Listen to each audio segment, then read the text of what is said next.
our emojis. Kindly welcome Oluwatomisin. Thank you, thank you, thank you.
Okay, we're about to invite her. Please, sorry for the delay. Uh,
okay, now please, you have the floor now.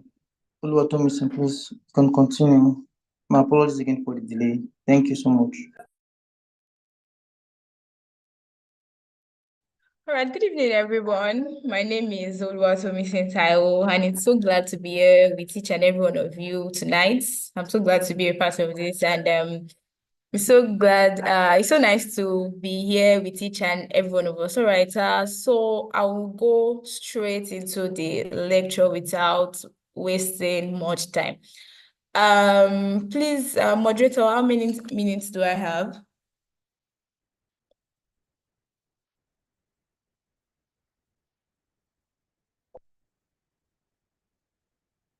Hey, Hello, please, can okay, you? you have about 20 minutes, 20 minutes. 20 minutes. Okay, awesome. Please, can you allow me share my screen? Sure, yes, yes.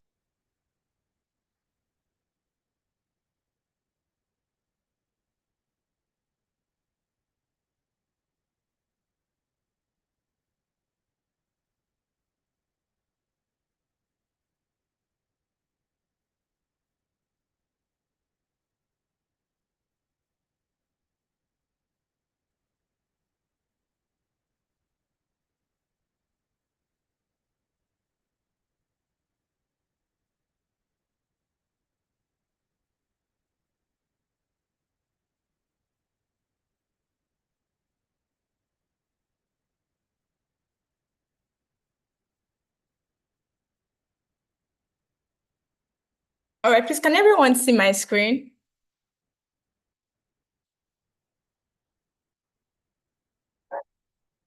I want to believe we can all see my screen. Yes. All right. Can we still see my screen, please? Okay, thank you very much for that. Okay, awesome. Thank you so much for that. So, this evening we'll be talking about legal angle to environmental sustainability. And, before I just delve into the whole talking, before I bamboozle you with everything I have to say here tonight, I would just like you to reflect and probably answer this question in the chat box. Which one do you think is more important? Is it economic growth or an healthy environment? Just think about it. When you think about the whole thing, which one do you think is more important? Is it to just have a very good economy or to have an healthy environment at the end of the day? I would like to see a few of the replies after this session. All right. We'll just move straight into the introductory part of the meeting. All right. Environmental sustainability, I know quite a number of us here know one or two things about this. And, it basically means meeting present needs without harming the planet for the future generation. We all know that for some reason, the way technology, everything is moving these days is so very fast. And then, you begin to wonder, how did we even get here? And then one thing I like most about our generation is the fact that no matter what life throws at us, we are always able to adapt. We are always able to make good out of it. So environmental sustainability means meeting our own present need without harming the future. Think about it, meeting our own need and as much as possible not harming those to come. So there are three pillars to environmental sustainability. Basically, we have the economic, social, and the environmental pillar. So in today's lecture, we'll be talking about the role of law in ensuring peaceful coexistence between economic and environmental pillar. So just take this lecture as that part where we'll talk about how law relates to environmental sustainability, how the laws of our land, how they basically guide the way we deal with our environment. Don't forget that where there is no law, there is no sin. That's how it goes. But you'll be so shocked to realize that there are actually laws that guide environmental sustainability. So just like every aspect of life, I'm talking about business, companies, corporations, sole proprietors, I understand that each GSAG is divided into probably sole proprietor, company, and all of that. There are laws that we are all subjected to govern our activity in relation to our environment. And these laws, they play a crucial role in ensuring that both humans and business adopt sustainable practice. And don't forget earlier that I said that sustainable practice in the sense that we are trying to please ourselves as much as possible, not harm the future generation. So basically, what is environmental sustainability in Nigeria? As we all know, Nigeria has so many laws that protect environments. I'm sure probably you don't even know some of it, but I'm here to tell you tonight that there are so many laws that guide our environment. I hope you're still following me. Please, if you are still following me, can you give me a reaction in the comment section? If you are still following me, let me know. All right. So there are a lot of laws that basically guide our environment. And it is so shocking when I begin to talk about this. And I'm sure some people here will be surprised. I'll be like, oh wow, interesting. But I'm here to tell you that there are a lot of laws that guide our environment. And the big part of it is that the problem we have is that it's not that we do not have enough law, but it's the fact that there are no enforcement to these laws. So there are problems when it comes to population growth, industrialization, urbanization, and poor environmental management, basically. Many companies till date still ignore these environmental laws, pollute environment, and guess what? No one is calling them to order. So I hope that by the time you listen to this lecture, you can call them to order strategically. All right, move swiftly to laws guiding environmental sustainability in Nigeria. I saw that someone, dropped one in the comment section earlier. So someone said Environmental Impact Assessment Act. That's very true. And I will be talking about it as well as during the duration of this lecture. So there are laws guiding the environmental sustainability in this country, Nigeria, but the principle of it is the Constitution of the Federal Republic of Nigeria. you must have heard that, oh, the Constitution is the principal book of law. It is from this Constitution that every other law derives its own validity. So the Section 20 of the Constitution of Nigeria states that it is an objective of the Nigerian state to improve and protect the air, land, water, forest, wildlife of Nigeria. And what are these things? The environment, basically. The environment is the air, land, water, wild forest, and wildlife. And Section 12 also says that international treaties, including environmental treaties ratified by the Nigerian Assembly, should be implemented as laws in Nigeria. So basically, that's telling us that the Constitution supports any international treaty. The Constitution is in support of any law that guides air, land, water, forest, and wildlife. So that means the Constitution gives validity to every other laws that I'll be mentioning during the course of this lecture. And if you could still see my slide, you see that number 2, we have the National Environmental Standard and Regulation Enforcement Act. So this act primarily is responsible for the environmental regulation and enforcement in Nigeria. So it's this act that we impose penalty to environmental violations. And sometimes, if you listen to the news, you will hear where they say that, oh, some companies are being sanctioned because they are polluting the air, because what they are polluting is toxic to human consumption and all of that. So I'm sure you must have seen one of those things on the news.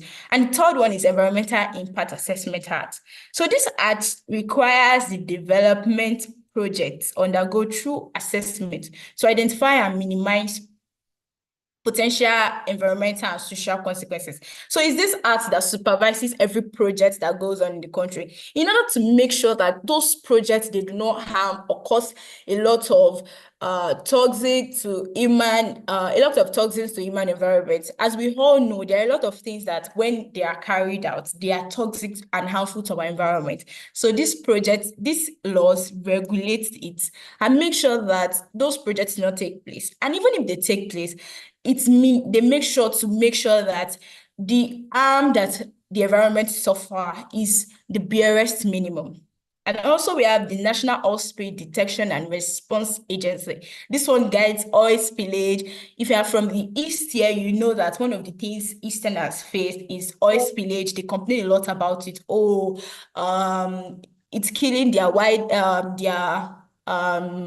animals in the ocean, wildlife, and so many other things. And their lands is basically affected as a result of what is going on, as a result of oil spillage. So this act, we call it the Non-Stra Act. It monitors oil activity, detects spill, and responds promptly. So I'm sure you start to wonder that if we have this amount of laws that is guiding every aspect of activity, every aspect of business in Nigeria, why do we still have this amount of pollution? Why do we still have this amount of oil spillage? Why do we still have this amount of, problems about environment in Nigeria? Just start to ruminate about it, and you can tell me about your answers later. Another thing is waste management regulation. There are some of us here that still do burning in our houses. There are some of us, this law is for you. Some of us, we still burn in our houses. We don't pay waste management people to come pick up waste. There are some of us that we still go and dump waste in canals, in drainages that are meant for water. And there are some of us that still do that. I hope after this academy, you would not go back to that lifestyle. So there is a law that guides that. It's called the Waste Management Regulation. Various regulations and guidelines are put into place to govern waste management practice, including hazardous waste disposal. There are some wastes that are harmful to the human health, and those wastes, they have to be managed properly. Take, for instance, some of these factory waste, they are very harmful to our health, and we cannot just dispose them anyhow. So there is a channel through which they need to be disposed. Even electronic waste, there are some of it that are harmful to our health, and to make sure that these people dispose this thing and then it does not cause pollution, we have a law called the Waste Management Regulation. And also in our homes, just like I mentioned earlier, there are some of us that still, flaunt this rule, that still go against this law. And this law is to impose sanction for non-compliance and also to ensure that the public health of of everyone in the environment is ensured. Also, we have the forestry law. Nigeria has various state and federal law that governs Nigerian forestry activity, including protections of wildlife and biodiversity. I'm sure we must have heard something like Cut 1, Plant 2. Those are the laws that some states operate with, such as to prevent deforestation. I hope we're still together. I hope I still have people following me. I hope we're still together. All right, thank you so much. So this is to just ensure that we do not encounter deforestation, and these laws is just to ensure that the forest is managed properly. Take for instance, now there are some reserved area that you do not go there to hunt. You do not go there to cut down the trees. There are laws that protect those areas. It's just to ensure that we conserve our environment, we protect our environment, and for the future generation. And that's what we are basically discussing here tonight. And just like I said earlier, while introducing the Constitution, I said that the Constitution gives room also for laws that are foreign laws, but are revolving around the environment. So I'm talking about a few international laws guiding environmental sustainability. So before I start, two landmark declarations have significantly influenced international environmental law. What am I saying? I'm saying that for any international law that regards to the environment, it borders on these two landmark declarations. The first one is the 1972 Stockholm Declaration. This is the pioneering document, marked the first global attempt to address environmental impact on human activity. So you will start to think, if since 1972, there has been something addressing environmental issues, why are we still here today? I hope we're thinking about all these things. I hope we're thinking and would like to give our answers in the comment section. I mean, if we still have so many issues, and then people have come together since 1972 to start discussing about these things, why are we still having issues about our environment today? And another one is the 1992 Rio Declaration. This declaration established 27 principles guiding sustainable development, resulting from Rio Earth Summit. That's another declaration. So you would realize that there are efforts that has been made. There are efforts that has, been in place for a long time, revolving around environmental sustainability. But here we are today, we are still backward. We are still fighting climate change and all of that.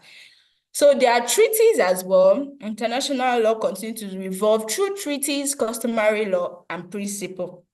We have treaties such as toxic substance and nuclear damage, ocean and marine conservation. That toxic substance and nuclear damage, there are treaties that guide nuclear weapons and all of that. You see that take for instance about the current war going on between Iraq and Russia, between Israel and what's the name now? Gaza, the other country. You will see that there are laws guiding the use of nuclear weapons because they understand the impact of nuclear weapons on our environment. So these laws are put in place to guide every action of human existence. We have the ozone protection and atmospheric preservation. We have the pollution and biodiversity treaty. We have sustainable development and trade. This one revolves around trade, basically, around businesses, to ensure that no business is flaunting environmental laws. Also, some notable treaties include the Vienna Convention, the Montreal Protocol, the Basel Convention. We have the Convention in Biological Diversity. We have the UN Framework Convention on Climate Change. We have the Kyoto Protocol. And just sit down with me for a minute and just think of the fact that look at all of these things that we have done. These are basically when countries and countries and countries and countries have met together since 1985, and they've join their hands together, put into signature, oh, when we get back to our country, we are going to do this, we are enforcing, we are ensuring that no environmental law is being flaunted and all of that. And look at where we still are today. I hope we are thinking and ruminating about it. So just for 2 minutes, I'd just like to ask us in the comment section, are there ways you think we can go about to bring about solution? What are ways you think businesses can basically practice and promote environmental sustainability? Let me hear from us in the comment section. Are we still together?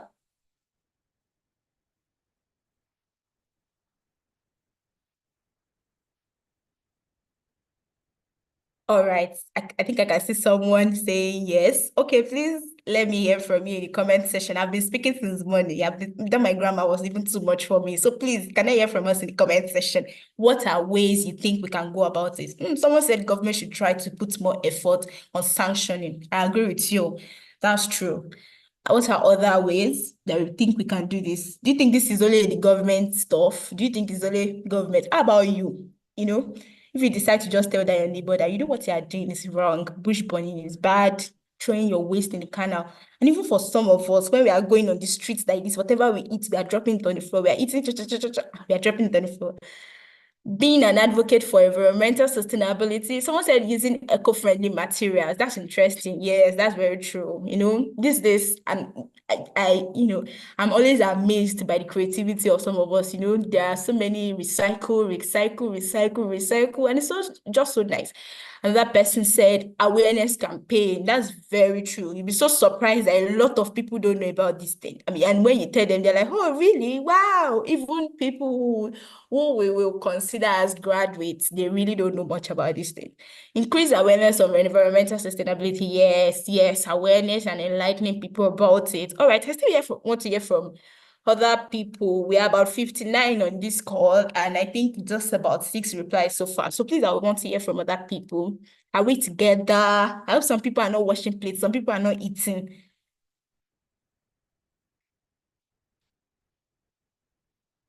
Yes, more replies, more replies, more replies, more replies, more replies.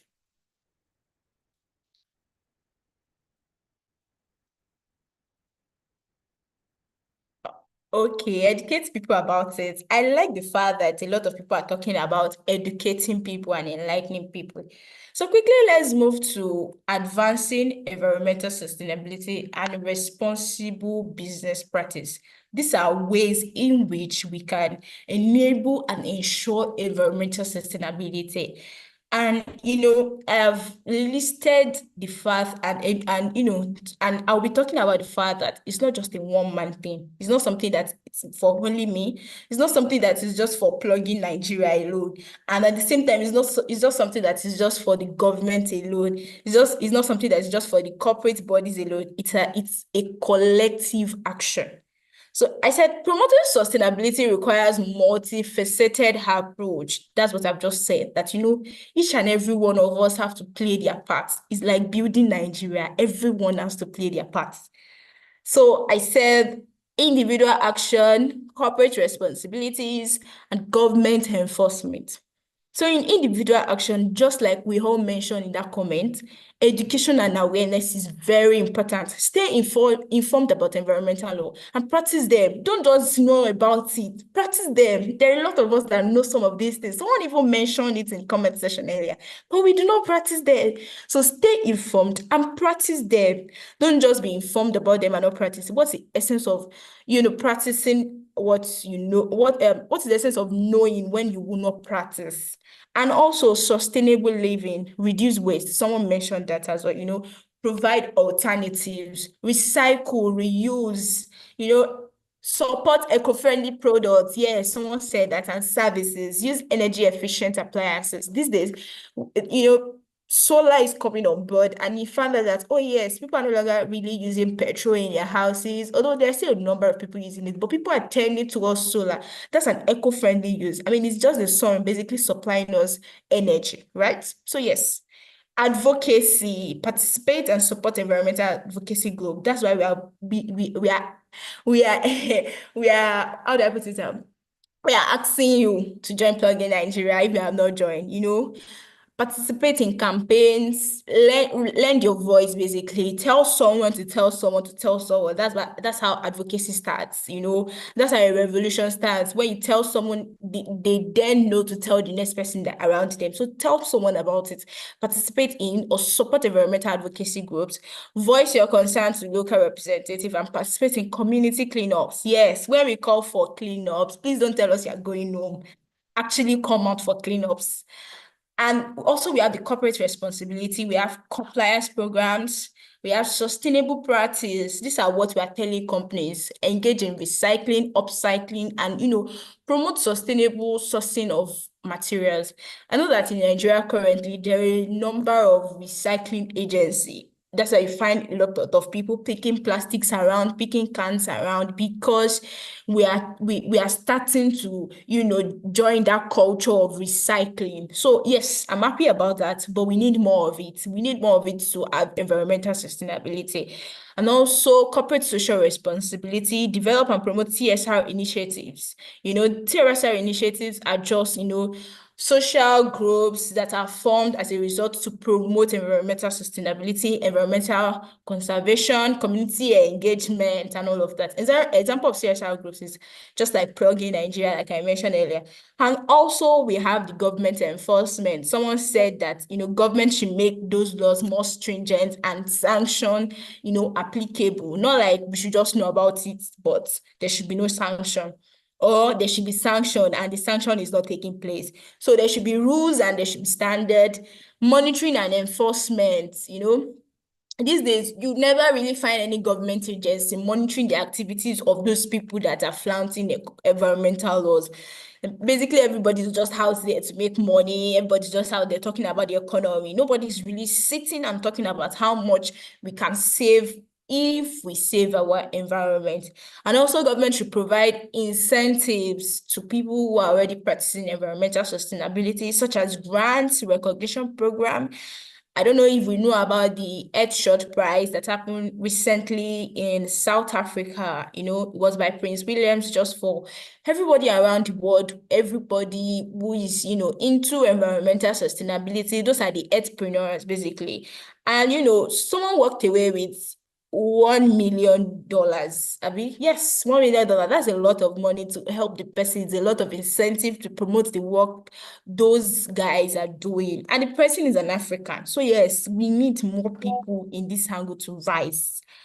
Also, collaborative efforts. We need private partnership. We need government to collaborate with non-profit organizations. We need government to put funds into organizations so that they can promote this thing. Take, for instance, there are a lot of recycling agencies that have not gone big as a result of the fact that they don't have the capital to expand their business. About when the government put funds for them.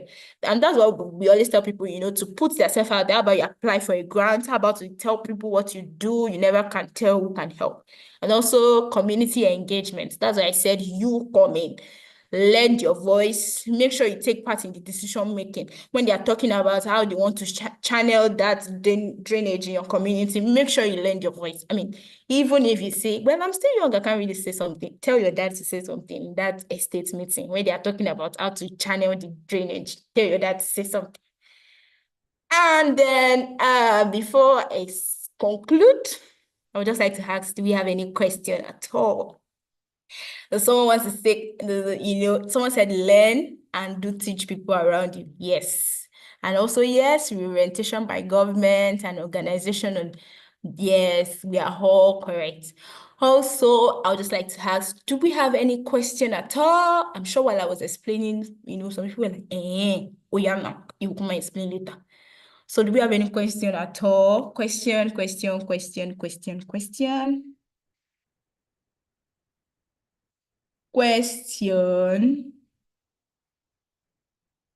Do we have any question?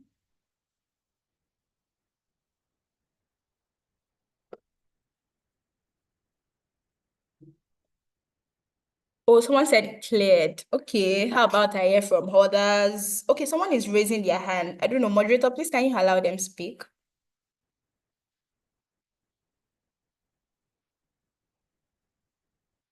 Okay, let me who's that, please? Who's the person? Okay, good Sophia. evening, ma. Okay. Good evening. All right, mama. My question is on noise pollution. Does Okay. environmental sustainability does it also relate to issues like Noise noise pollution. pollution, noise Yes, pollution it in the does. environment? Yes, it does. Yes, it does.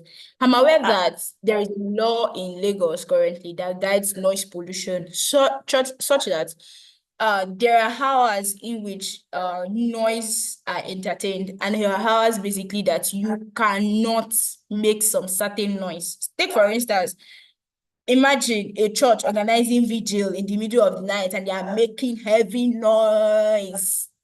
Those kind of people can be sued basically. So yes, and also we have the regulation that is against noise pollution. Like I mentioned earlier, the NESRA regulation, let me go back to the notes, guides a number of other laws, a number of activity. Yes. Let me read what I have in my notes. I said, for certain environmental standards, so noise pollution is under the environmental standard that the NESRA Act sets, and also monitoring, enforcing compliance. So yes, noise pollution actually is under it. So do we have any other question? I hope I answered your question, Ms. Sophia. Okay, yes. Is there any way you can get the slide? I think I will send it. I will communicate that to the moderator if it's allowed. All right. Any other question? Any other question? Any other question? All right. Okay. You can also see the National Environmental Noise Standard and Control Regulation Act. Yes. You can also see that. I hope I answered you. Okay. Thank you very much. Oh, do we have any other question?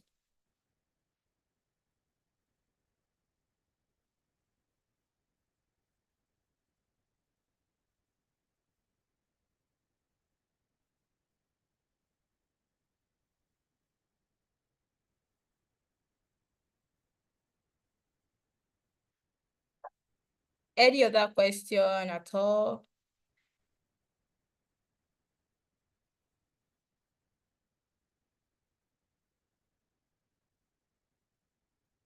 Okay, so I think I saw a question on riparian law or something.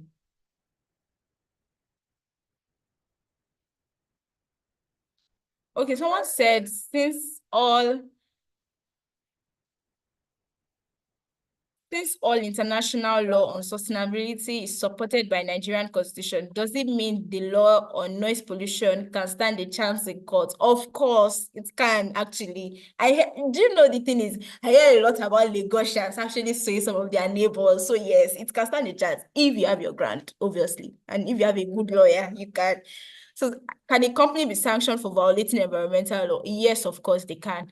They can be sanctioned for violating environmental law. Of course, that's one of the reasons why the laws are put in place, definitely, to ensure that we can actually sanction these people when they actually go against these laws. Also, yeah, okay, I think, any other question? I think I have a few more minutes to entertain just one more question.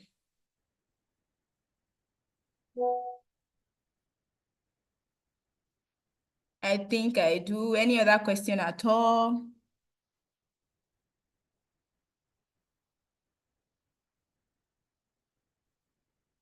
All right, I think in the absence of none,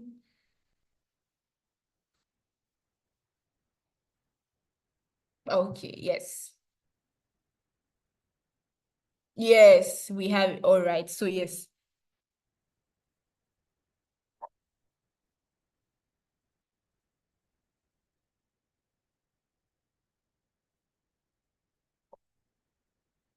All right, in the absence of any other question, let's move straight to the conclusion. So I said effective environmental law can balance economic growth with environmental protection. And that was why I asked that question earlier before. And I will just still ask again before I go, which is better, economic growth or a very healthy environment? Can we, give our reply in the comment section? Let me hear from us. Let me hear from us. Let me hear from us before we go. Which one do you think is better? Economic growth or environmental or healthy environment rather? Which would you pick? Would you rather have money in billions or a healthy environment? Which do you prefer? Someone said a healthy environment. Nice, interesting. Healthy environment, healthy environment. I'm seeing a lot of healthy environment. I hope we actually meant healthy environment because some people say, let me just put healthy environment.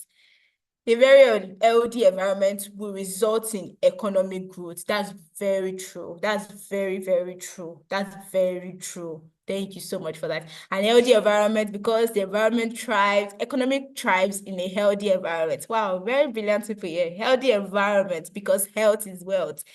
Healthy environment ensures longevity. If you have money and you don't have life, someone said you don't have life, the life you used to enjoy it. It is pointless. Sharp, sharp. Thank you so much for that. So yes, thank you so much for that.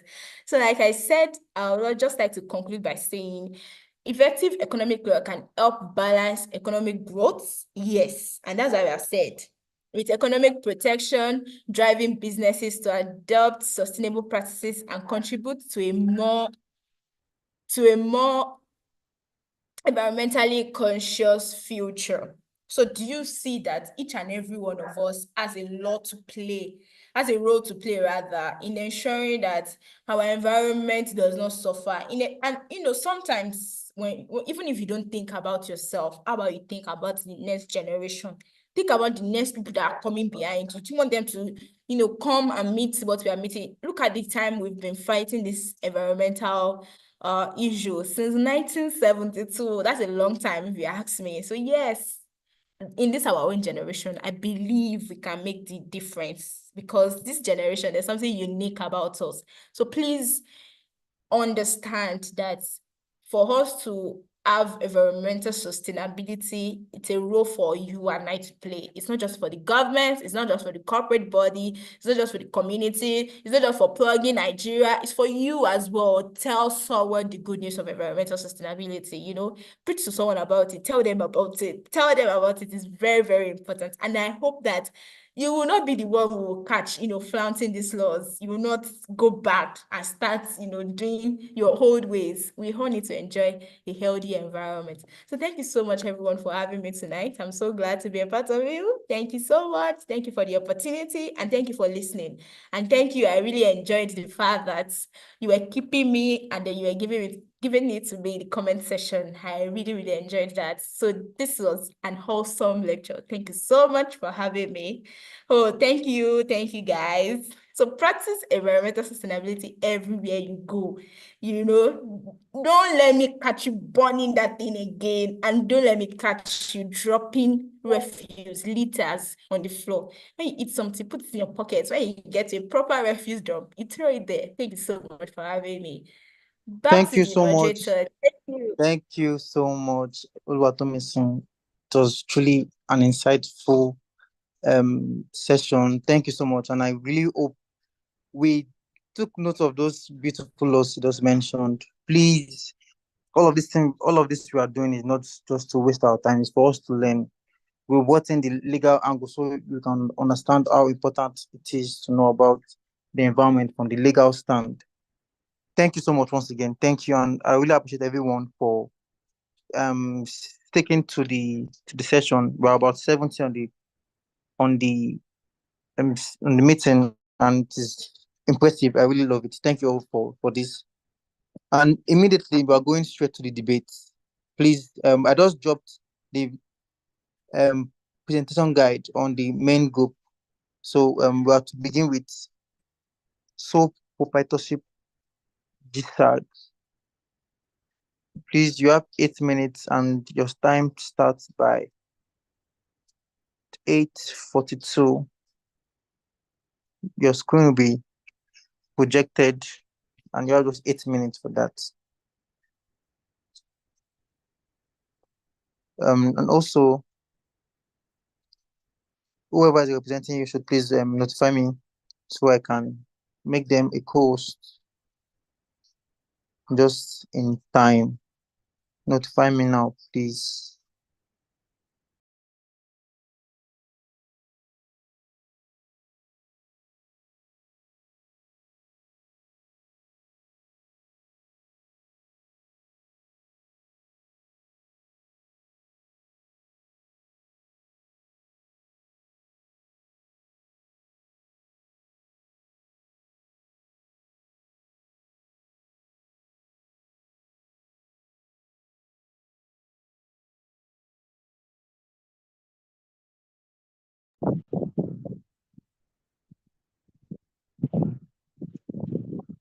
Good evening, everyone.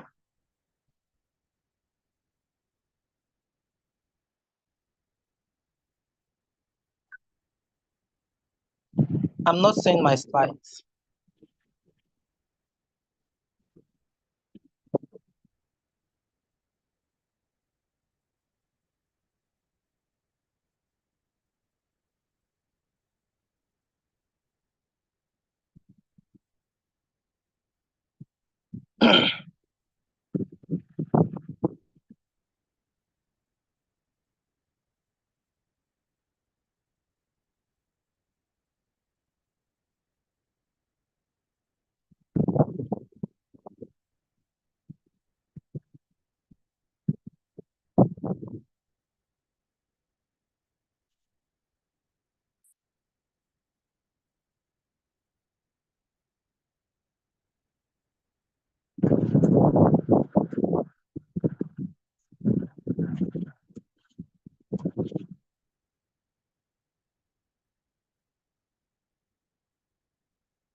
Good evening, everyone. My name is Emmanuel Destiny Agada. Our moderator, please, can I start without my slides?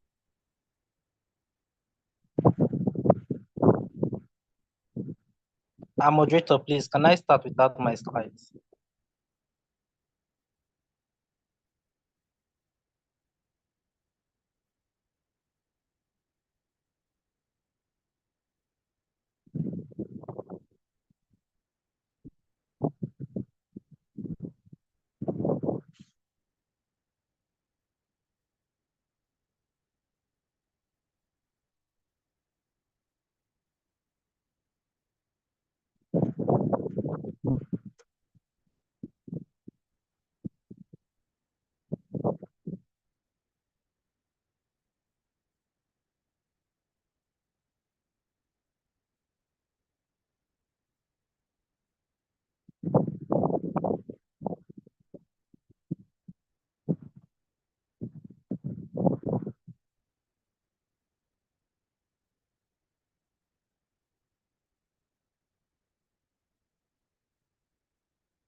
Okay, good evening, everyone.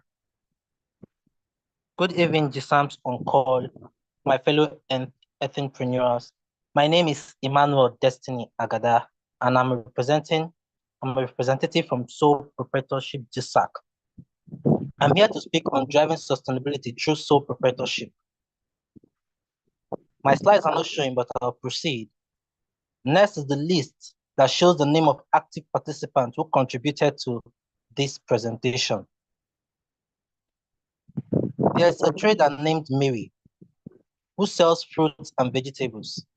For years, her business relied on plastic bags and diesel-powered generators.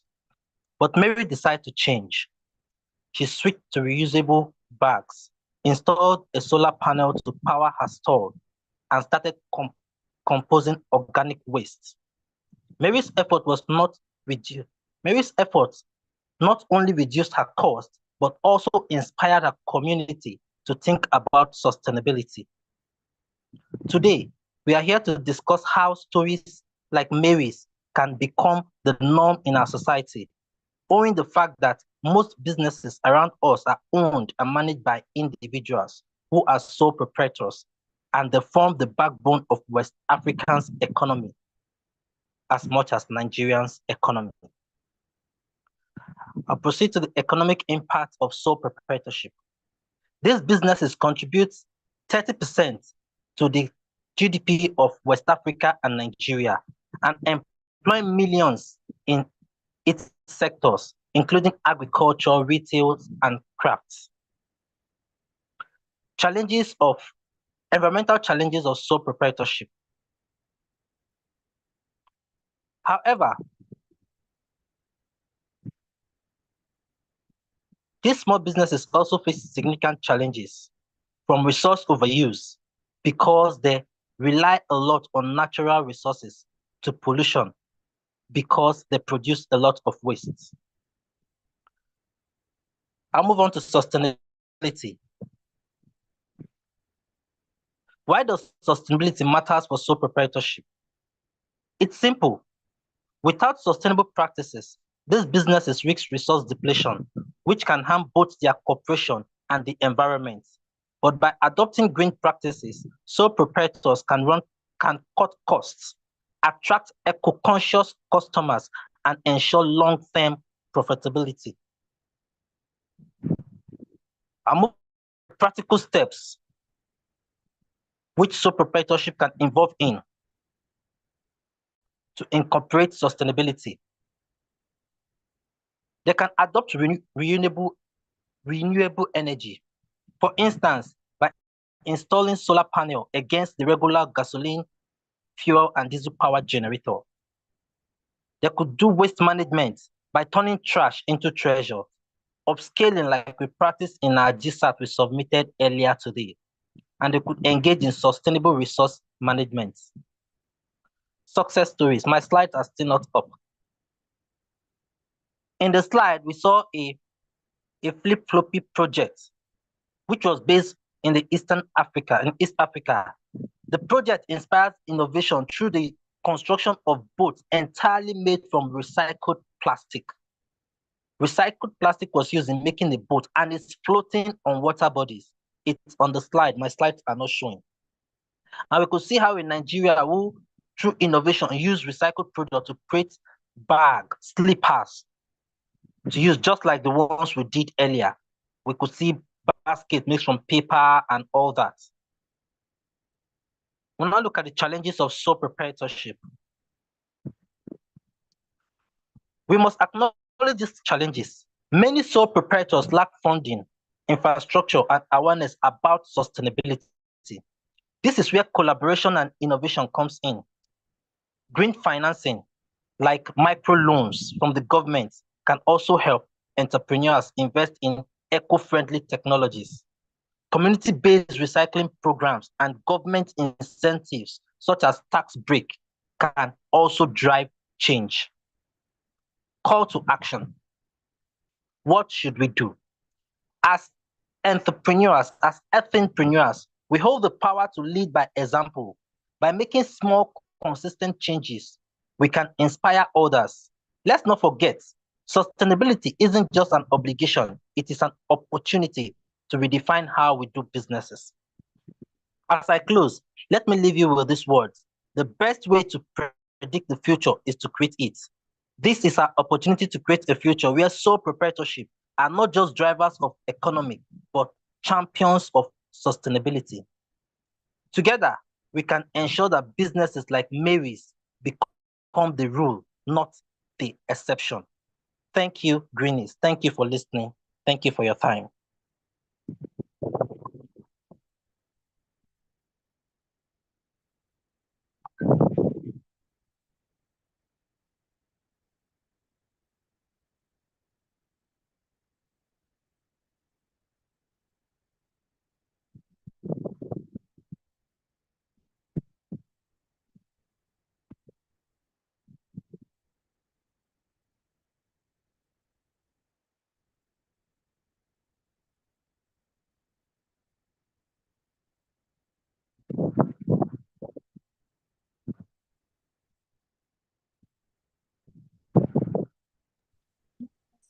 Thank you so much for that. Thank you so much, and our sincere apologies for not displaying your slide for your presentation. This is beyond what we expected. We are really sorry about this, and thank you for that. You really did very well. Um, give me a minute. I would have to sort the technical issue before calling on the next GSAG, please.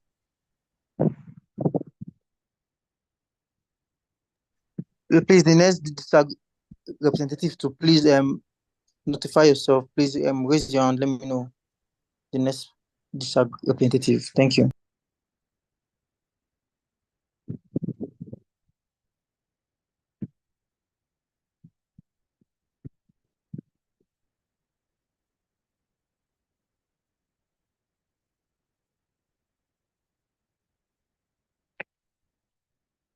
Please, the next GSAG representative.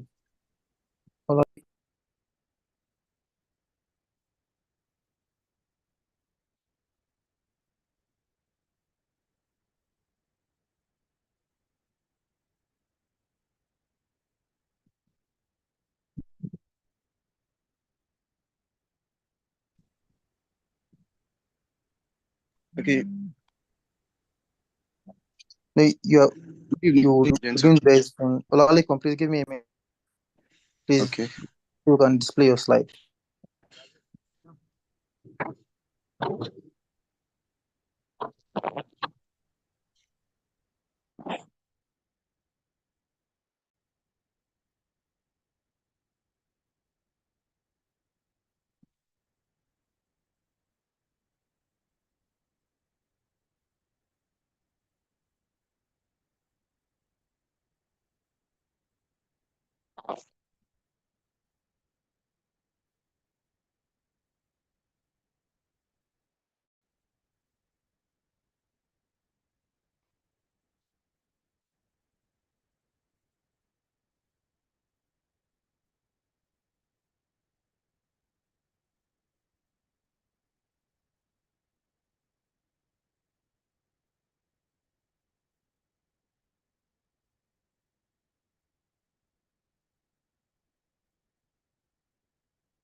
Apologies for this. Give me some minutes, please.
Okay, Olalekan, thank you so much. You can begin now. You have 8 minutes.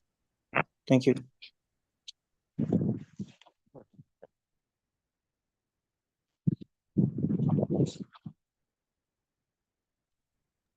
Olalekan, are you there?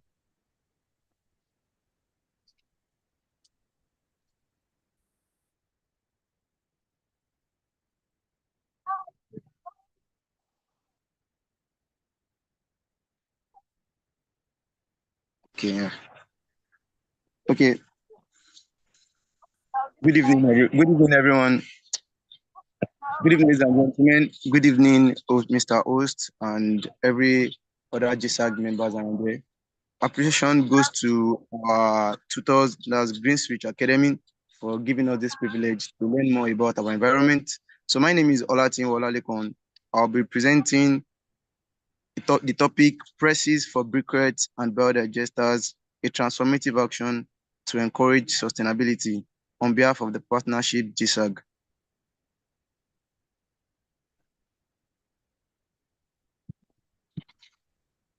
Okay, introduction.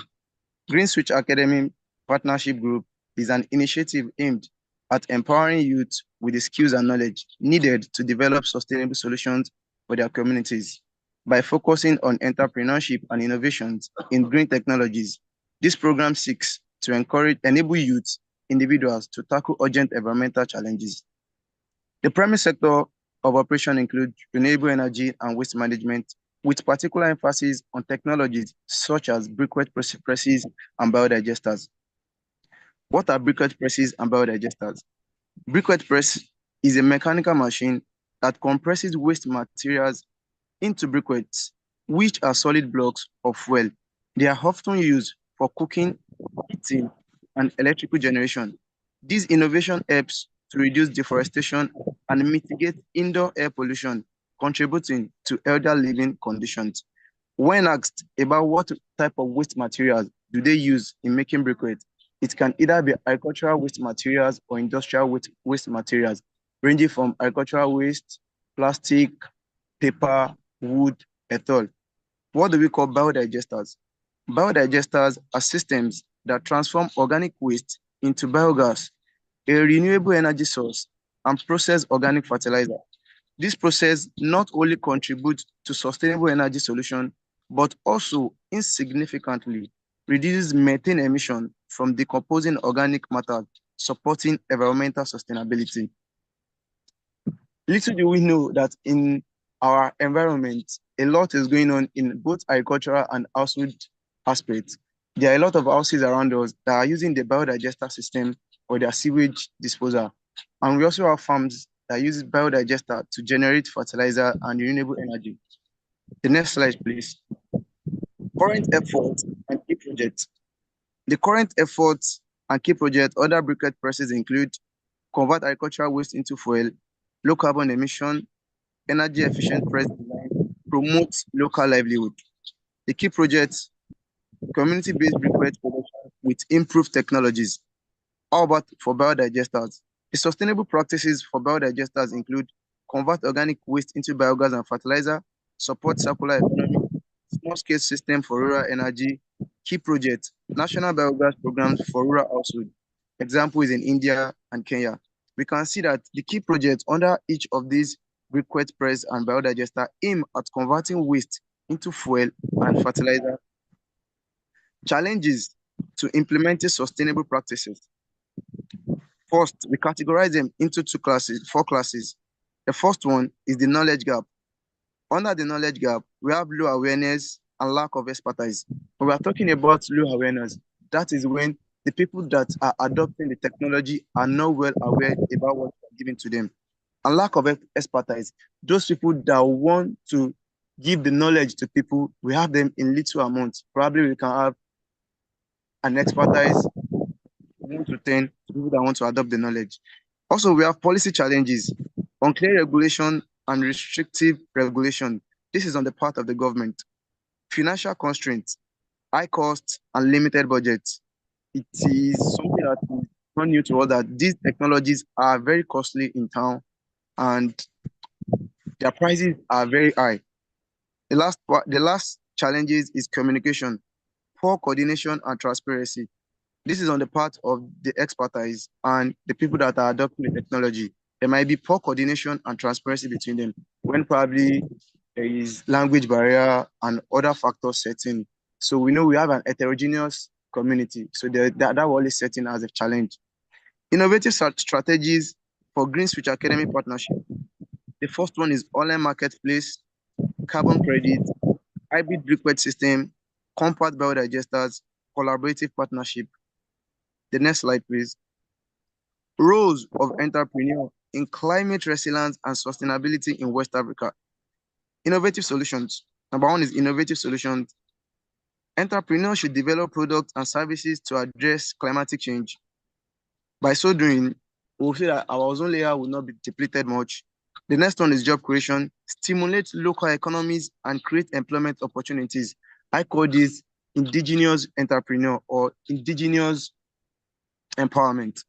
Promote sustainability, encourage sustainable practice and raise climate change awareness. By an example is what Green Switch Academy is doing. When we promote and educate the people about the climate change awareness, by so doing, a lot of us will be aware and will know more about what we should not do and what we should do. GSAC contribution, empower you through green technology, promote sustainable development for a climate resilient West Africa. Next slide, please. Statistics and opportunities in biodigesters and briquettes. Global biodigester market. The value of $30 billion in 2022 projected to reach $54.3 billion by 2033. That's 6.1 CAGR. European Biogas Association plans 950 biomethane plants, cutting CO2 by 29 million tons, powering 5 million homes annually, and producing 83,000 tons of fertilizer. We can see that this is a very huge amount of fertilizer and energy that is going to be generated in the European continent. Statistics and opportunities in biodigesters and briquettes. Now looking at the African continent, Kenya's rural charcoal use increased from 34% in 2020 to 42% in 2021, signaling briquette market potential. Firms like Chemit Ecology Cameroon and Eversafe Briquette Kenya drive profit from within 20 to 30% while combating deforestation, while combating illegal felling of trees in the forest. Sustainable solutions to briquette press and biodigesters. Briquette presses develop energy efficient hybrid, manual and mechanized system. That is, we need to develop that both manual and the mechanized one, that is the automated one, which is going to come in cheap and sophisticated amounts. Use recycled materials for press construction. Instead of using probably new materials most of the time, we can bring in what we call recycling. We use recycled materials for what? For press construction. Train local communities in production technologies. That is what we call, we give back, that should be a downstream system. That is from downstream, it comes from down to upward. That means we train the local communities. That's where majority of us come from. Then what about the biodigesters? Design compact, portable system for small scale users. Apart from the concrete one, we also have the leather one that can be constructed for people who cannot afford the concrete one. We have incorporate durable, eco-friendly materials, just like in briquette press, and utilize diverse organic waste as feedstock. That is, the waste materials should different. Organic waste should differ from one another. So call to action. Fellow Green Switch. Lalikon, your time is up. Your time is up. Your time is up, please. Thank you, sir. Thank you so much. Thank you for that. Thank you. Please, the next GSAG, limited liability, kindly signify.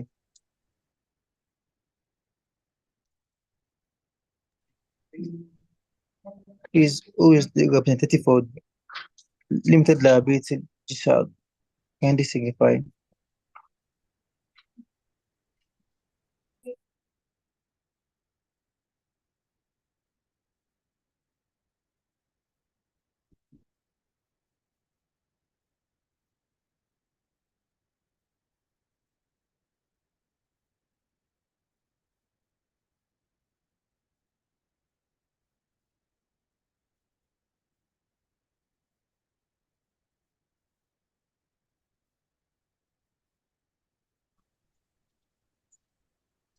Good evening, everyone. And my name is Najichioma Maragaretti. I'm the representative from Limited Liability GSAC. Please kindly confirm that you can hear me. Yes, we can hear you. All right. So, limited liability, we are going to be talking about the role of limited liability partnerships in sustainable development goals. So, introduction. Before we start that, we'll go into a background and an overview. Please, the next slide. Next slide, please.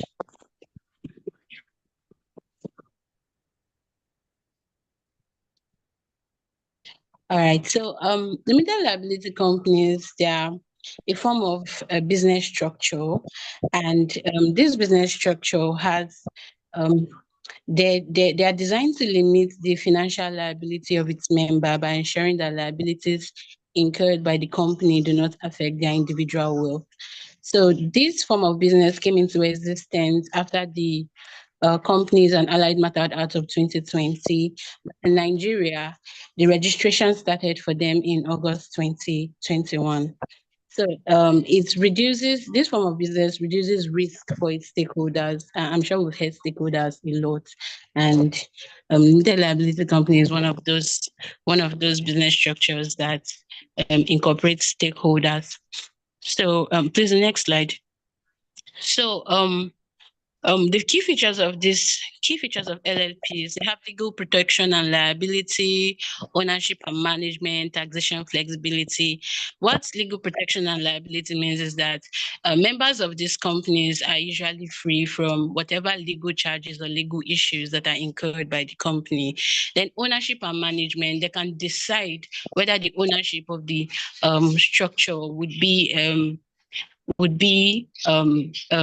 manager based or member based. And then taxation flexibility, they have a pass through taxation, which means that members are either charged individually for their tax, or they could agree to pay taxes as a company. The next slide. So the key sectors that limited liability companies focus on is the energy sector, and we know that the energy sector is one of the most important sector in Nigeria. So it has not only had economic relevance, but environmental impact. Economic relevance in the sense that it has led to the creation of jobs, the contribution to the GDP, and of course, we know renewable energy projects are now like the talk of the day. Environmental impact in the sense that the energy sector, by introducing the renewable energy project has helped us move away from the old system, using generator and all those stuff and releasing carbon into the atmosphere. So it has helped us reduce all those bad practices, and now we are tilting towards a more sustainable means of generating energy. Next slide, please. So some examples of LLPs around us, we know Heyman Educational Books, this is under publishing. We know First Bank, we know Guinness Nigeria, we know Okomu Oil, Nigerian Bottling Company, Geregu, Dangote Cement, Boa Foods, ExxonMobil. They're actually all over us. LLPs are all over us. Now, moving on, how LLPs incorporate sustainability into their business strategies. These are practical examples. We have in the operations area, we have a Patagonia headquarters in Ventura, California. They make use of solar panels, they make use of rainwater harvesting systems, and has a recycling program that diverts 80% of waste from landfill. Then in product development, we have IKEA. IKEA is a household, they focus on making furnitures and household things. And if you search them online, you will find out that they have they use cotton linens in their textiles. They use there's a particular chair I saw online that actually had a plastic leg, like a reusable, like they just focus on making using renewable materials and materials that has recyclability. Then in the supply chain, we have Nike. Nike has implemented a strategy that prioritizes sustainability. So they implement a supplier code of conduct, sourcing materials from sustainable suppliers, and providing transparent information about this supply chain. They usually release some kind of annual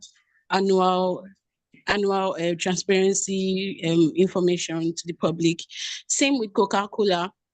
Coca-Cola has tilted towards using plastics and reducing the number of plastics they use every year. They're now trying to go into recycling. So instead of pushing more waste into landfill, they opt for recycling. So these are practical examples around us. Next slide, please. Next slide. So now we have challenges that are faced by LLCs in implementing sustainability practices. One of the major challenges is financing. Financing has always been a challenge in business, and this is because most business are in business to make profits. And then because switching to energy and renewable sources of energy could be a lot of money, and sometimes even when they, especially for small startups, like businesses that are just starting and do not have enough money, switching could be very hard for them. So finance makes it difficult for them, and sometimes it makes them reluctant to key into sustainability. Policy gaps in the sense that in a place like West Africa, in a place like Nigeria, to be specific, we have different governments coming into power every year, implementing different policies, which may not even align with the previous one. So policy gaps, it makes it hard for companies to stick to something. Then we have lack of awareness, despite the fact that, like our GSAM said this evening, despite the fact that this awareness has started since 1972, we still have the majority that are uneducated. I don't even know a dime. That I don't know if I would say it's intentional ignorance, but that lack of awareness when they move into business, it's kind of hard to. It's kind of hard for you to do what you don't know. So that is a limitation too. Then technological limitation, the transition from the regular old machines to sustainable technologies call for expertise, which may not always be available. So apart from the fact that they have to transition to a new form of technology, they also have to remove money to train experts or get experts. And sometimes most businesses are not willing to. So now, how these challenges affect sustainability? Next slide, please. These challenges affect sustainability goals across various sectors. In the manufacturing sectors, we have businesses that are into complex manufacturing processes.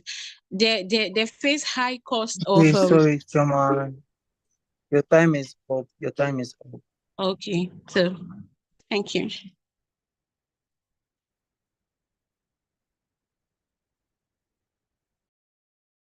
Please, next district, please, who's your representative?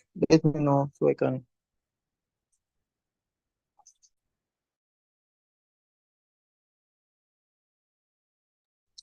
The next district, please.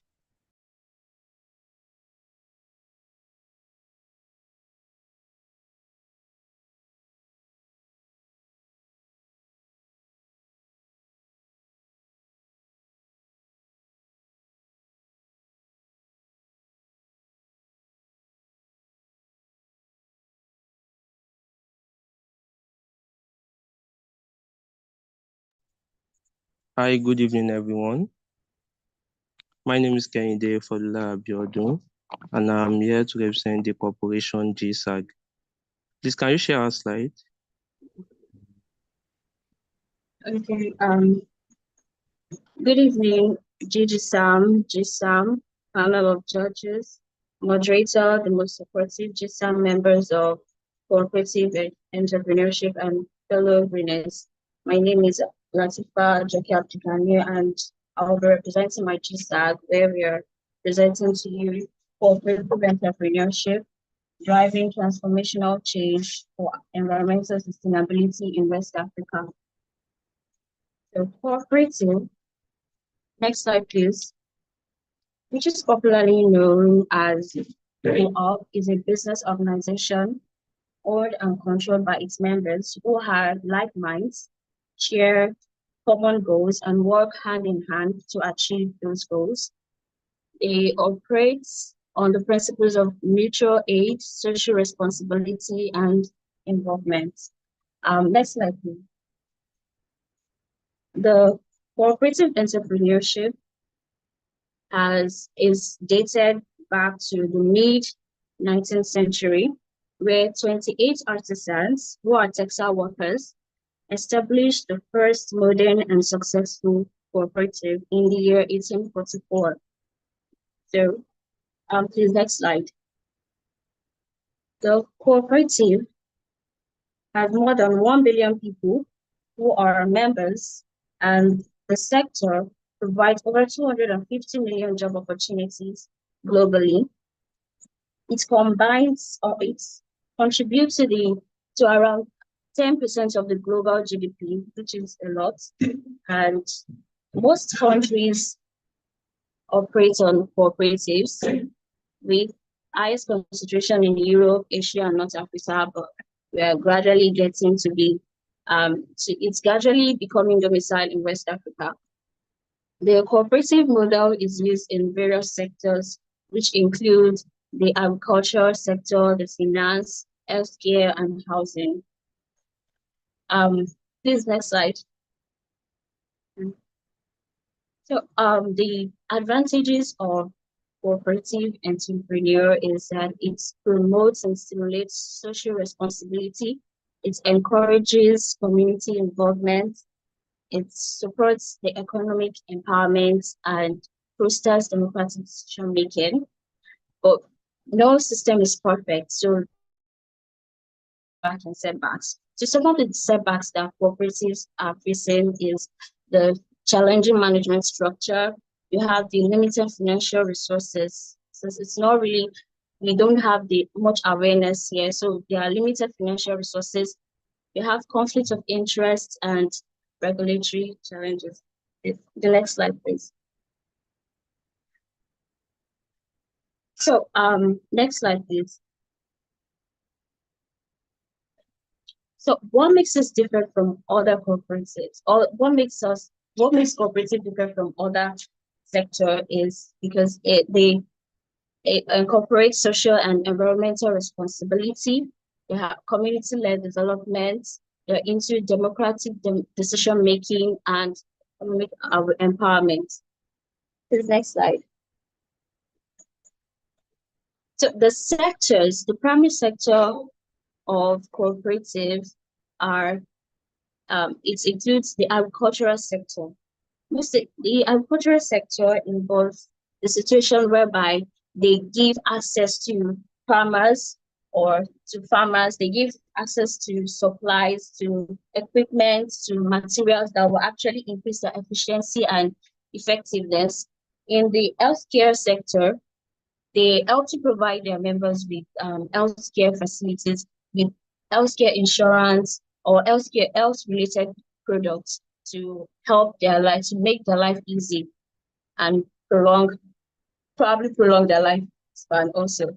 So the finance sector they give their members access to loan when they need it. So that will also help to build that sense of community in them. Then we have the energy. They provide energy. They invest in energies that are renewable. They invest into renewable sources of energy.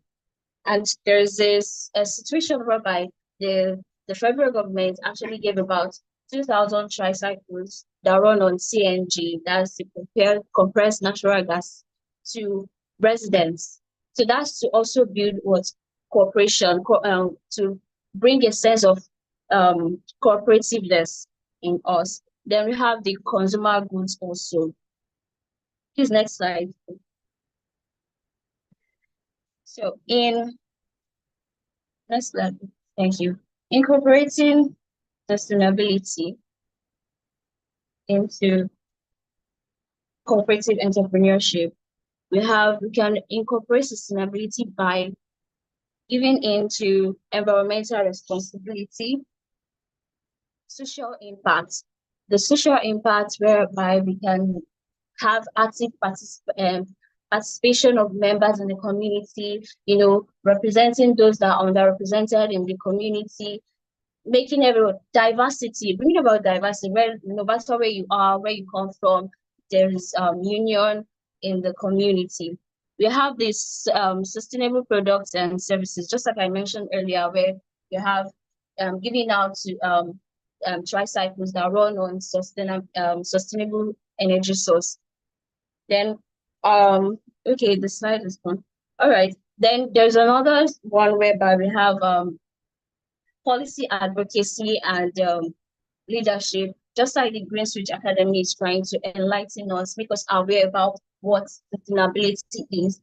We have the monitoring and reporting, where there's room for transparency, telling people what they need to know, like what they have achieved so far. People that are members of their cooperative, telling them, being transparent with them, telling them what they are, what they have done, what they have achieved, and where they lack in. There are challenges that cooperatives face also, because no system is perfect. So definitely there are challenges. And some of the challenges are the internal challenges, where we have the financial constraints. So because cooperative is not very domiciled in this part of the world, there are issues where we have low turnouts for investment. So people don't really turn out for investment, and that's one of the challenges. Then members' engagement. When members don't participate in the organization, we find out that people try to fight for themselves rather than fighting for their common goals. They have leadership issues, market information, and so on. Then we have the external challenges. The external challenges has to do with competitive pressure, whereby we have people from companies that have more resources than the cooperative taking over the markets and all. We have the economic conditions and government policies. So at this juncture, I would like my co-presenter to take over. Thank you.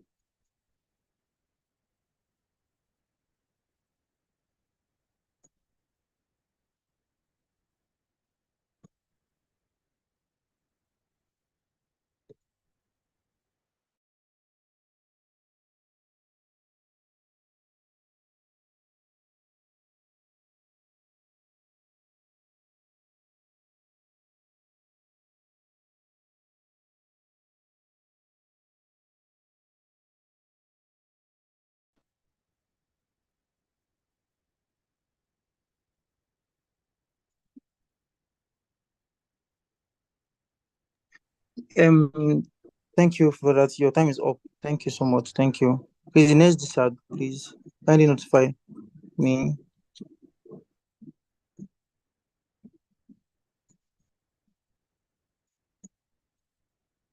8 minutes. Please, the next disag, kindly notify me who is your representative. Thank you.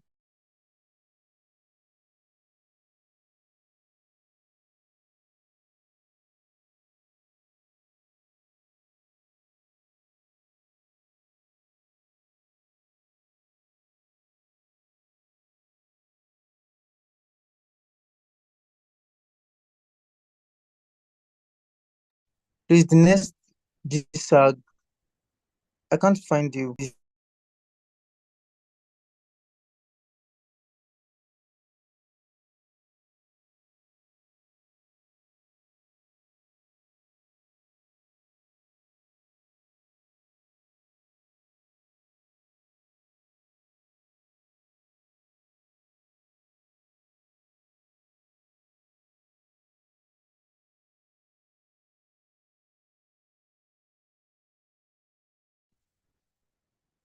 Hi, good evening, everyone. My name is Kehinde Abiodun. I'm here to represent the Corporation GSAG. Can we have a slide, please?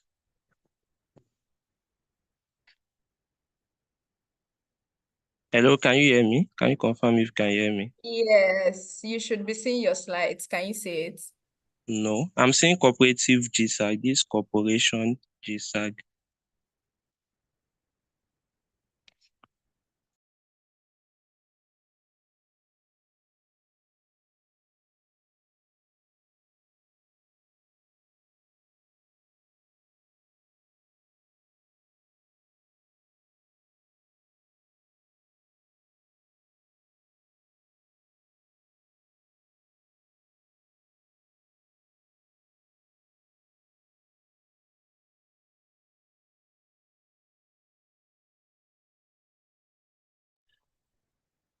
Can you see now?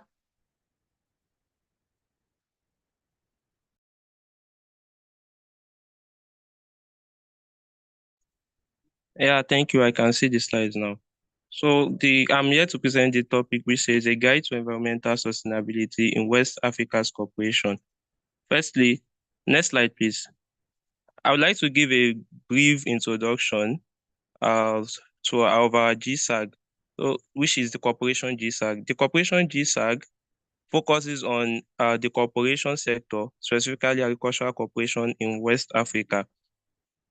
With a rapidly growing population of 400 million people, West Africa relies on agriculture. According to OECD 2018, agriculture contributes over 30% of West Africa's GDP and employs about 66% of the labor force. As we can see, the graphical representation on the slide shows the percentage of people employed in food economy in West African countries. Next slide, please. Next slide, please. So as seen on the graph, West African countries still record high level of food scarcity, malnutrition, and environmental degradation. According to IRC's regional vice president for West Africa, rising levels, next slide, rising level of hunger in parts of Mali, Burkina Faso, Niger, and Nigeria as recorded as earlier as this year was at 15%. That is, 1 in 6 children in West African countries still suffer from hunger and malnutrition, which clearly defeat the SDG visions, particularly SDG 2, which is zero hunger, and SDG 12, which is responsible production and consumption. According to World Bank 2020. Next slide, please. Next slide, please. So in response to the rising level of hunger and malnutrition in some West African countries, here are some climate-smart agriculture and eco-friendly practices that we can adopt.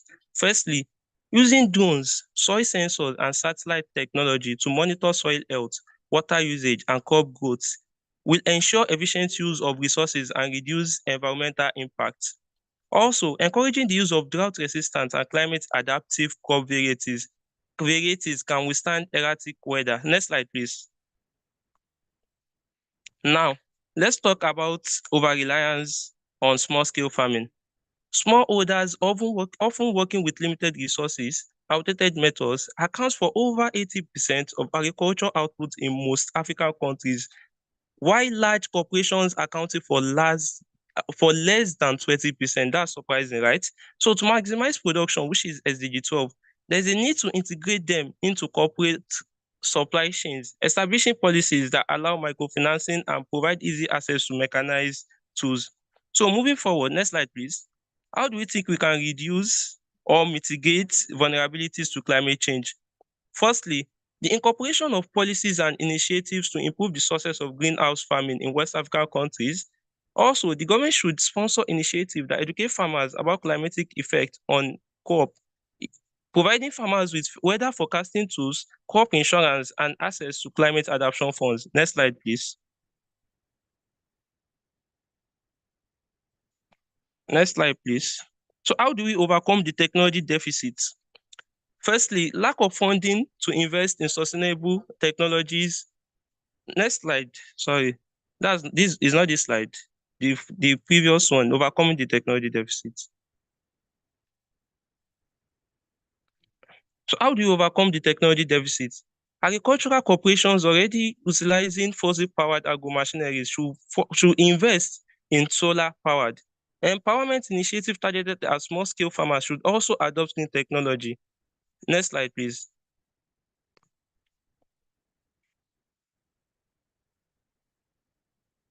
Next slide, please. So what are the challenges faced in implementing sustainability practices? Firstly, lack of funding to invest in sustainable technologies, insufficient infrastructure for deploying climate-smart technologies like precision farming or efficient post-harvest storage. Policy and regulatory gaps are not enacted to ensure sustainable agriculture, unlike other industrial sectors. Next slide, please. So what are the innovative strategies to reduce environmental impacts? Firstly, transition to solar-powered machinery. Also, to utilization of agricultural waste to produce biogas for powering machinery and facilities. The West African governments should develop models to support corporations and small farmers in adopting renewable energy system. Next slide, please. So, lastly, here are some innovative strategies. First one is improved environmental health, minimization of site environmental impacts, reduce environmental risk, optimize resource usage and conservation, high production benefit and low cost production, lastly, improved food production. In conclusion, in the words of Mahatma Gandhi, he said, "The earth has enough resources for our needs, but not for our greed. Therefore, we should all adopt sustainable agricultural practices that prioritize the well-being of people and planet." Thank you for listening. Thank you, Greenies. Thank you, Plugin Nigeria. Thank you, Green Switch Academy. Thank you so much for that. Thank you. Thank you. You truly minimized your time. And that was a very good one too. Thank you so much. And for now to the last GTAG, which is the joint ventures. Joint ventures, please, I would appreciate if I can get your representative right now.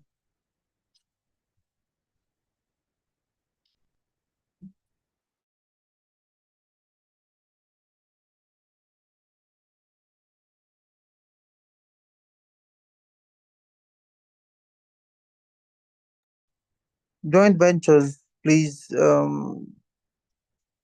need a representative, please.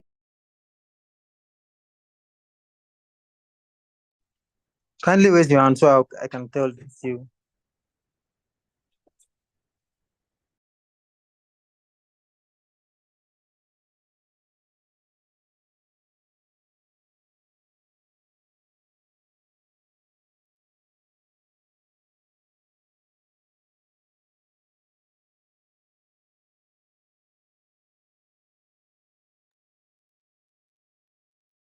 Good evening, great distinguished GSAMs, great entrepreneurs, great entrepreneurs, great greenies.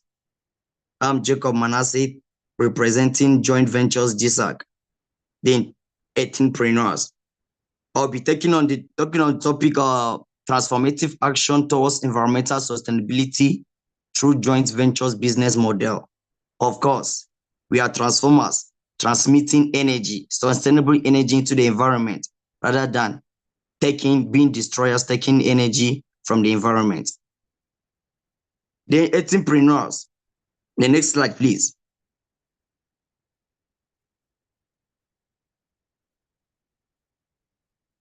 The next slide. Yeah, I'll be using this outline to use as a guide to our presentation. And you can find out that this presentation is not only me, it's a collaborative effort with the great greenies to make this a success.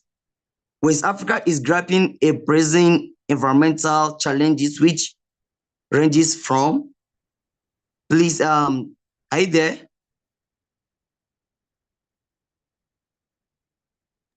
Yes, we are with you. Please continue. We are with you.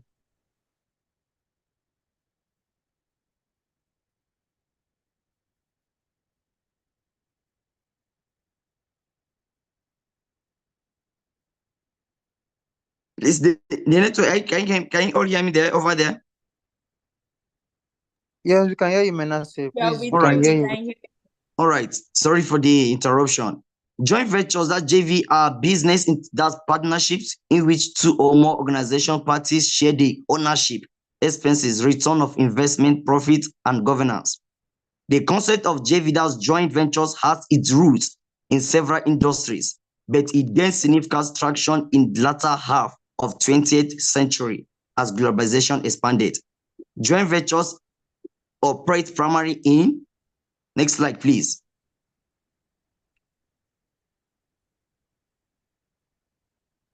Are you getting the slide correctly? Please, I don't interruption. No interruption, please. Yes, Strategies by that's your which next joint slide. ventures. The slide is, I think, is not getting it serial as I want. That's why your This slide was is what submitted. this are the slide Okay. is sent to us. Yes, these are what is submitted. All right. All right, we'll be going to the strategies by which joint ventures incorporate sustainability into its business strategy.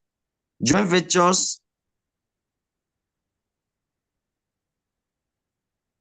What's wrong? You are eating my time, please. All right, strategies by which joint ventures incorporate sustainability into its business strategy.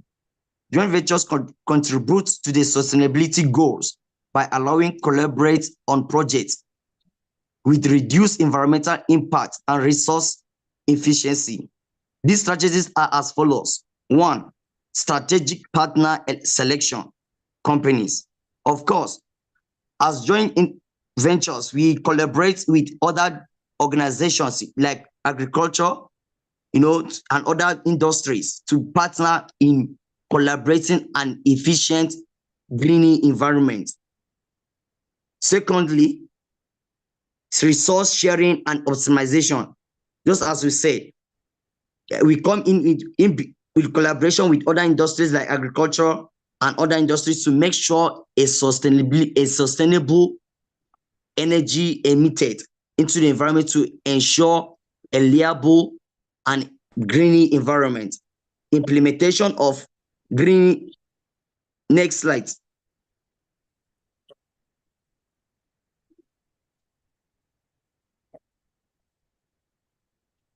Challenges faced in the implementation of practices, a review Good of evening. articles. I think you are not getting my slide serial as I want it. I think the errors from you. Okay, thank you, Jacob. Just look at it. This is number Thank you, 6. Jacob. I'll take it from here. Thank you. This is number 7. That's how your slide is submitted. I think you didn't arrange it properly. Uh-oh. Okay, thank you, moderating GSAM. I'll just take it from here. I'll take it from here. Thank you. Good evening, moderating GSAMs. My name is Fasasi Khadijat. I am the co-presenter for Joint Venture GSAG, and I'll be taking it from the challenges faced in the implementation of sustainable practices. So like we said, okay, joint ventures is the coming together of two components, sharing risks, sharing profits in order to attain a particular goal. In this context, environmental sustainability. So now, what are the challenges that can be faced in this process? Number one is lack of well-defined and clear sustainable goals and objectives. Let's say, okay, company A goal is not aligning with company B's goal. There will not be environmental sustainability. Number two is governance and decision-making complexity. Okay, now two people are working together to achieve a particular goal, but if they're having issues in decision making, it is not going to happen. They are not agreeing on a particular thing to do, then they are not going to achieve any goal. Number three is greenwashing and credibility issues. Okay, this is just about marketing strategies, but not actually putting the work into action. Number four, we have data and measurement issues, where there are data and measurement issues for climatic changes and all of those things affecting the environment, we will not be able to achieve sustainability. Because of our time, I'll just move to the next slide, please. So what are the innovative strategies? Next slide, please.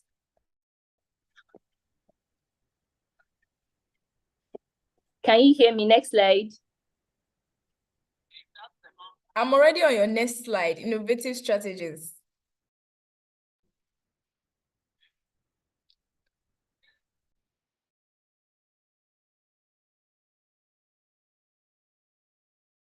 Khadija, are you there?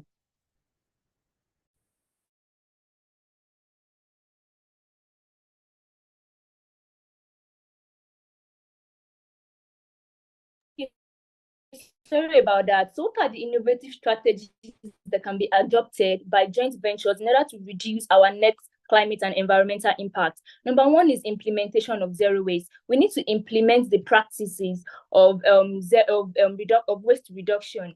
And this can be achieved by the 3 Rs, which is reducing, reusing, and recycling of our waste. We can also do this by avoiding XX packaging. These days, we buy chin, and we cannot even see more than 10 chin in a big nylon, which is so unnecessary. So number two is promote sustainable transportation. This involves opting for transportation options, which reduces greenhouse gas emissions and air pollution. Another one is investment in renewable energy. It involves the use of renewable energy such as solar, wind, and hydropower. Number three is green infrastructure. This refers to the use of like natural elements. This is still talking about the reducing, reusing, and recycling of our waste. And lastly, what are the critical roles of entrepreneurs in driving climate resilience? What are the things that we need to do? Please move on to the next slide, please. What are the things that we need to do as an entrepreneur in order to achieve sustainability? Are you there? Please, next slide. Next slide, please. Okay, yeah, we have Khadija, your time is up. Your time is up. Khadija. Okay, thank you. Thank you so much for this. Thank you. Your time is up. Sincerely, I want to appreciate all of you, all of the representatives. You guys have done very well.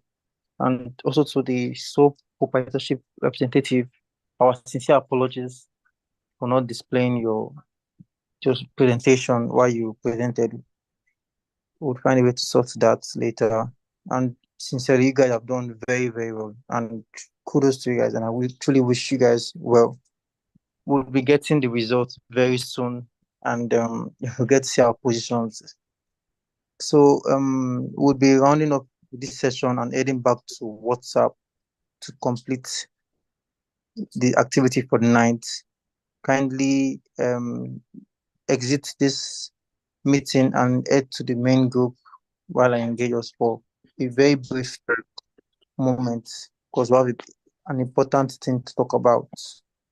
Thank you all for being part of this, and I truly appreciate it. Have a good night. Let's go to WhatsApp. Thank you.